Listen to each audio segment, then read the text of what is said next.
আসসালামু আলাইকুম, শুভ সকাল। মায়ের আগেই মেয়ে ঘুম থেকে উঠে জানলা খুলে রোদের সাথে খেলা করছে। আর এই ফাঁকে আমি মেয়ের জন্য সকালে নাস্তা রেডি করতে গেলাম। ইনায়াকে সকালের নাস্তায় দিয়েছিলাম সাবু সুজির পায়েস।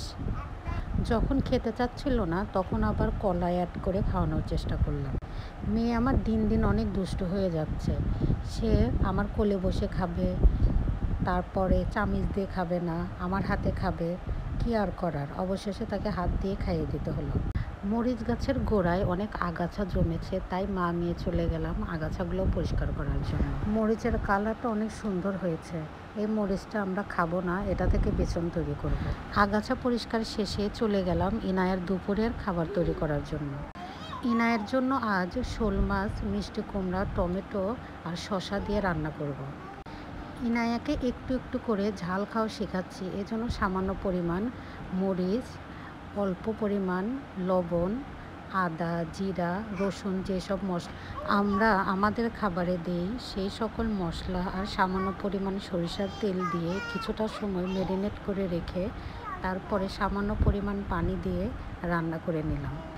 ইনায়ার প্লে টাইমে হালকা নাস্তায় আজ দিয়েছিলাম ইনায়ের পছন্দের খাবার তরমুজ। 2 পিস আমি বড় করে কেটে দিয়েছিলাম লম্বা করে, আর ছোট ছোট করে কিছু পিস করে দিয়েছিলাম। তারপর গোসল করিয়ে ইনায়াকে দুপুরের খাবার খেতে দিলাম। আমি সবসময় চেষ্টা করি মাছ বা সবজি দিয়ে খাবার শুরু করার। ভাত যতটুকু খাই তাতে কোনো সমস্যা নেই, কারণ ভাতের থেকে সবজিতে পুষ্টির পরিমাণ অনেক বেশি। আলহামদুলিল্লাহ, আমার মেয়ের খাওয়া শেষ। ঘুম থেকে ওঠার পর ইনায়াকে একটা কলা দিয়েছিলাম। কলা খেয়ে ইনায়া কিছুটা সময় খেলা করেছে। ইনায়া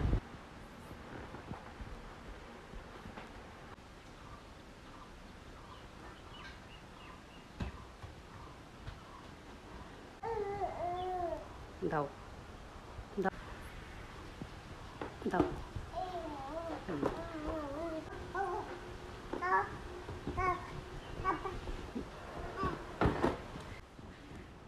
ইনায়াকে রাতের খাবারে ডিম দিয়ে পাস্তা আর উপরে কিছু তিল ছড়িয়ে দিয়েছিলাম যেন এক্সট্রা কিছু পুষ্টি পায়। ইনায়াকে এখন খাবার খাওয়াতে আগের তুলনায় অনেক বেশি কথা আমার বলতে। আর রাতের খাবার খাওয়ার পর আমি ডেইলি ইনায়াকে 30 মিনিটও নিজের ইচ্ছা মতো ওকে খেলাধুলা করতে দিই, কারণ ভরা পেটে ঘুমালে পেটে গ্যাস অনেক বেশি হয় আর ঘুমটাও ভালো হয় না। শুধু রাতে নয়, বাচ্চারা দিনে যতবার ভরা পেটে খাবার খায়, খাবার খাওয়া শেষে কমপক্ষে 10 থেকে 15 মিনিট তাকে খেলতে দেবেন, দেখবেন তার পেটে গ্যাস হবে না। খেলাধুলার পর ইনায়া ক্লান্ত হয়ে খুব দ্রুত ঘুমিয়ে গেছে, আর সারা রাত খুব ভালোভাবে ও ঘুমায়, আমাকে একটুও জ্বালায় না।